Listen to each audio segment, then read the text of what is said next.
Oi, pessoal, tudo bem? Sejam bem-vindos ao quarto da minha filha. A parede de coelhinhos aqui é muito fofa. Não tá pronto, eu tô no meu 5º mês de gestação, mas ela é a motivação para eu começar a fazer essa série de vídeos. É diferente do que eu normalmente faço, né? Do que eu normalmente produzo aqui. Não tem nenhum fim educacional diretamente. É mais para que seja uma conversa. Então, são vídeos que não são roteirizados, não tem nenhuma pauta, nenhum planejamento.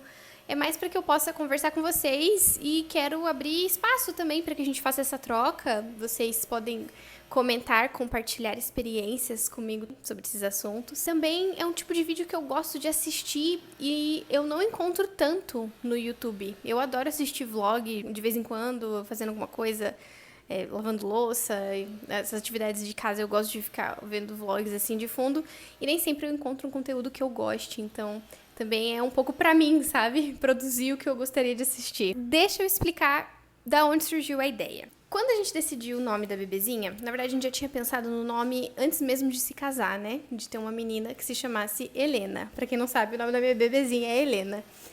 E quando a gente decidiu esse nome, eu acho que já vem na cabeça, né? Porque a partir do momento que você dá um nome, você dá o início de uma personalidade pra essa pessoa que está aqui, né, que a gente ainda não sabe. Acho que toda mãe, todo pai já começa a imaginar principalmente as características físicas, né? Será que ela vai puxar mais a mãe, vai puxar mais o pai, vai ter o cabelo mais enrolado, mais liso, de que cor, os olhos, quais são as feições? E eu tenho esse pensamento também, mas uma coisa que me veio muito à mente quando eu me tornei mãe foi como seria a personalidade da minha filha. Porque, bom, a Bíblia fala que desde que a gente foi formado no ventre da nossa mãe, Deus já nos conhecia. Então, se Deus já nos conhece desde o ventre, é porque nós já temos uma personalidade desde o ventre. Ele já decidiu, entre aspas, né? Mas ele já nos moldou pensando no que a gente iria ser. Então, claro, ela já carrega algumas heranças, né? O tempo histórico que ela está vivendo, a mãe que ela tem, o pai que ela tem e a minha história, a história do pai dela, né, da nossa família, tudo isso ela carrega já com ela já tem isso, mas Deus também já pensou num caminho, no melhor caminho para que ela siga. É claro, hoje em dia, eu acho que o professor Olavo mesmo falava de como o Brasil sofre de uma crise de personalidade muito difícil. E para adultos mesmo, né? Nós adultos, a gente vê muito na nossa bolha, vou dar um exemplo da nossa bolha aí, do Instagram, muita gente que se perdeu com aquela ideia de ser perfeito e cristã e modéstia e não pode isso, não pode aquilo.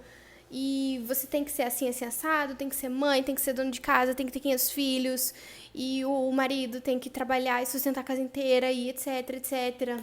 Ao mesmo tempo, do outro lado, né, quando a gente vai falar das grandes ideologias, as mulheres também que foram tiradas de casa, né, não, você tem que trabalhar, você tem que ir para o mundo corporativo, você tem que ganhar muito dinheiro, você tem que ser rica, você tem que deixar a maternidade de lado, esquece isso, enfim. É uma grande geração aí ficou afetado, acho que principalmente as mulheres, acho que as mulheres sofreram ainda mais com isso, porque elas não foram criadas para nada, elas não foram criadas nem para trabalhar direito, mas nem para cuidar da casa direito, nem para uma vida religiosa, nem para uma vida matrimonial. Isso gera uma crise de personalidade, né? Porque a gente não sabe quem a gente é. E não saber quem a gente é não saber como a gente vai se apresentar para Deus.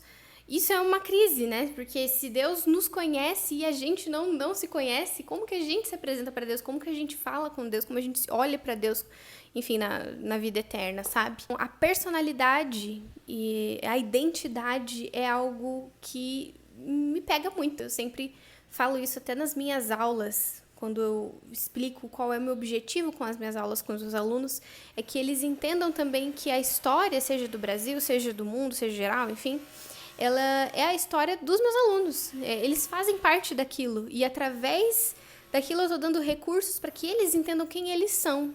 Como esse é um assunto muito frequente para mim, eu acho que é o que eu mais imagino. Eu imagino muito mais quem ela é, se ela é mais alegre, se ela é mais melancólica, se ela vai ser aquela criança bagunceira, se ela vai ser uma criança mais calminha. Enfim, é o que eu fico mais imaginando, pensando no que ela é. e em como eu vou ajudar ela a traçar o caminho que Deus quer que ela faça, o caminho que Deus planejou para ela desde o ventre, para que, não porque Deus quer que ela faça alguma coisa, mas porque Ele sabe que essa é a maneira dela ser feliz. A felicidade, ela só vai ser alcançada nesse sentido se ela tem a plena consciência do que ela é, do que ela é capaz de fazer, e a partir disso, como que ela vai servir o outro. E nesses meus devaneios, eu já mudei completamente o rumo do vídeo, né? Mas vamos lá. Nesses meus devaneios sobre personalidade e como eu estou me planejando para educá-la através dessa perspectiva, eu decidi ler uma série de livros cujas personagens são Helenas. E eu comecei com um super clássico, que é Helena de Machado de Assis. Maravilhoso esse livro. Eu tenho mais outros, né, que já estão na lista, inclusive que eu já comecei, mas eu quero compartilhar com vocês algumas reflexões. Então, como eu disse, não tem um fim educativo, eu não quero trabalhar aqui o contexto histórico da época, apesar de ser muito legal, eu curto muito fazer isso, mas dessa vez não é a intenção, é realmente mais trabalhar com o personagem, a personagem aqui no caso. E realmente acho que o Machado de Assis é o melhor pra gente começar, porque o Machado, ele é o que consegue descrever muito bem esses dramas da alma humana, por isso que ele é o maior que a gente tem. Só para vocês entenderem, esse livro é o último da fase romântica de Machado de Assis. Ele é consagrado mais no realismo, tá? Então, se você não conhece escolas literárias do Brasil, bom, um pouco antes do realismo, que é onde o Machado de Assis se consagrou, então ele é um autor consagrado no estilo realista. O estilo anterior é o romântico, que é, por exemplo, o de José de Alencar. E Machado até escreve, algum tempo depois, em uma versão posterior, editada por ele mesmo, são páginas com eco de mocidade e fé ingênua. Então ele sente essa ingenuidade, essa, talvez, não posso dizer leveza do livro. Agora vamos entrar na personagem em si. Essa fase romântica, no geral, ela é caracterizada por isso, né? Por você não ver os defeitos da pessoa amada. A pessoa amada é imaculada, assim, ela é perfeita.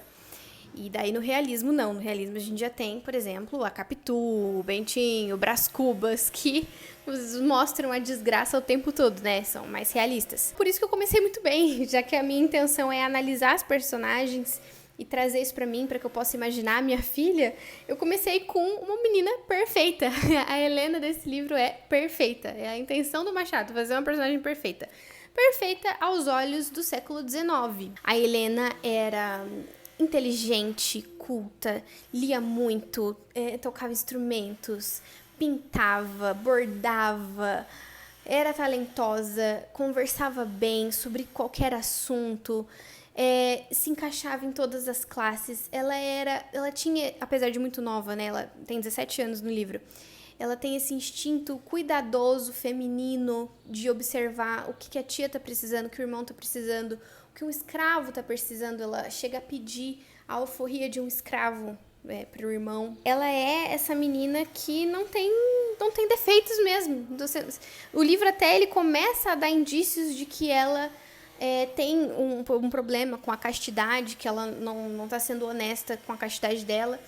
E aí mostra que não, que na verdade isso não era, né? O final do livro mostra que o problema não é a castidade.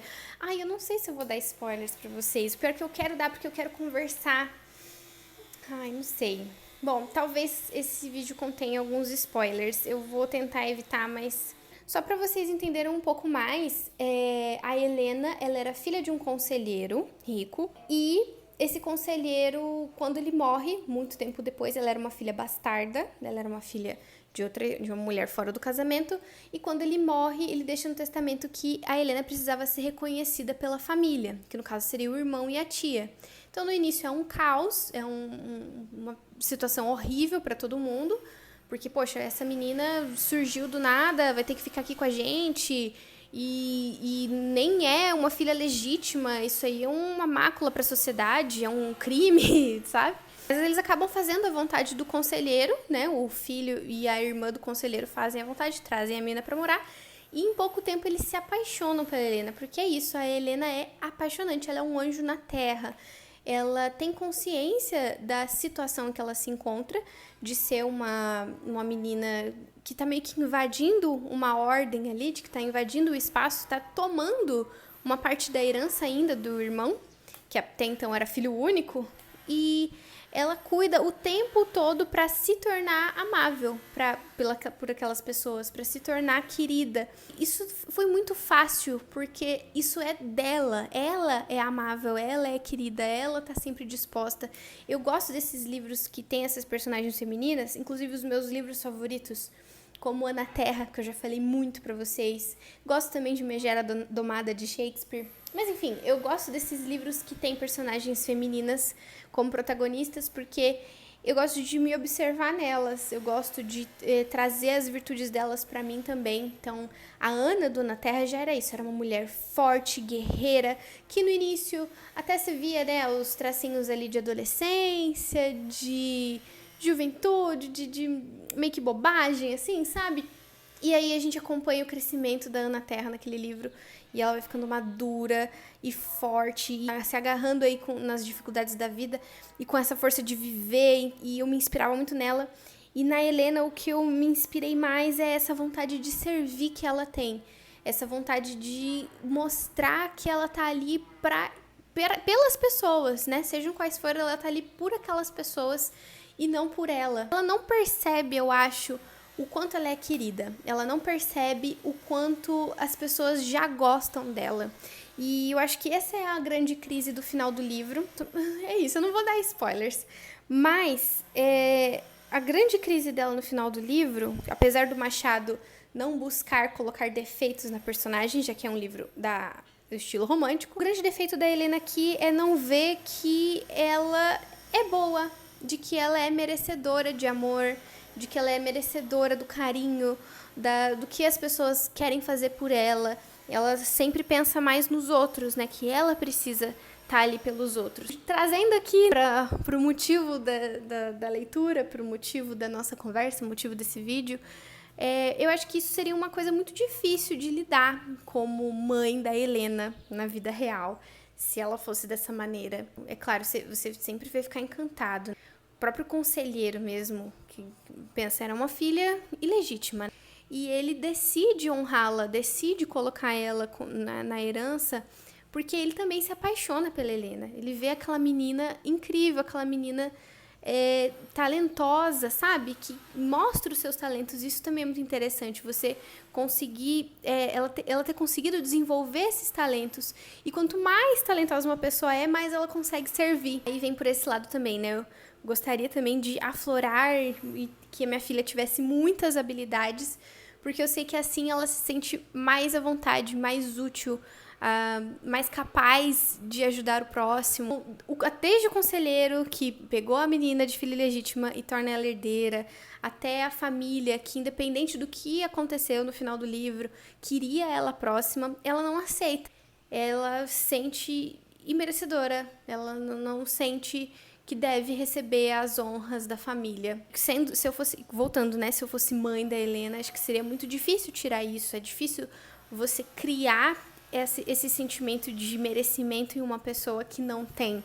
E ainda mais uma pessoa que já é muito amável e não tem esse sentimento de merecimento. E muita gente, não foi o caso do livro, mas muita gente pode se aproveitar disso também. Difícil, porque você também não quer que as pessoas se aproveitem da sua filha, você não quer que as pessoas se aproveitem da bondade dela. Então, como é que você também lidaria com isso, né? De forma que ela não fosse boba das outras pessoas e, ao mesmo tempo, percebesse que ela tem o seu valor no mundo, ela não precisa estar o tempo todo correndo atrás de entregar coisas. Porque a gente tem aquela frase do ninguém te deve nada, mas, ao mesmo tempo, você precisa entender que você pode receber. E se alguém te dá, não é à toa também. Criar isso na cabeça de uma menina, eu acho que é bem complicado. E queria deixar aí pra vocês essa reflexão. A ideia realmente é fazer um vídeo bem aberto, bem tranquilo, para que a gente possa interagir. E vocês podem me contar, né, tanto nos comentários quanto no direct do Instagram, o que vocês fariam, né, se fossem mães da Helena, vocês que já leram esse livro, ou que tenham interesse de ler, se quiserem ler antes de me responder. Ele é um livro bem curtinho, bem fácil de ler. Se você tiver dificuldade, já vou deixar uma dica também, uma dificuldade com livros de época, assim, você pode buscar audiobook no YouTube. Então, tem o audiobook da Helena, Clássicos de Machado de Assis. Aí você pode começar ouvindo, aí você vai ver que você vai pegar o ritmo e logo você não vai precisar mais do audiobook, você vai continuar a leitura sozinha. Mas quero essas dicas também. Como vocês lidariam com uma filha talentosa, incrível, maravilhosa, mas que não consegue perceber de jeito nenhum que ela é merecedora de diversas graças, de diversas bondades que as pessoas retribuem para ela. Como vocês lidariam com isso? Eu ainda não tenho uma resposta. Vamos ver se no próximo vídeo eu trago alguma coisa para vocês. O próximo, inclusive, já tá escolhido. É uma outra Helena, mas, enfim, vou só deixar isso no ar. E se vocês tiverem livros de Helenas, também podem me deixar aqui nos comentários, me recomendar para eu continuar essa série, tá bom? Espero que vocês tenham gostado. Como eu falei, é uma proposta bem diferente, mas estou aberta aí a mais sugestões também de outros vídeos, outras séries que vocês queiram saber e ouvir. Até mais então!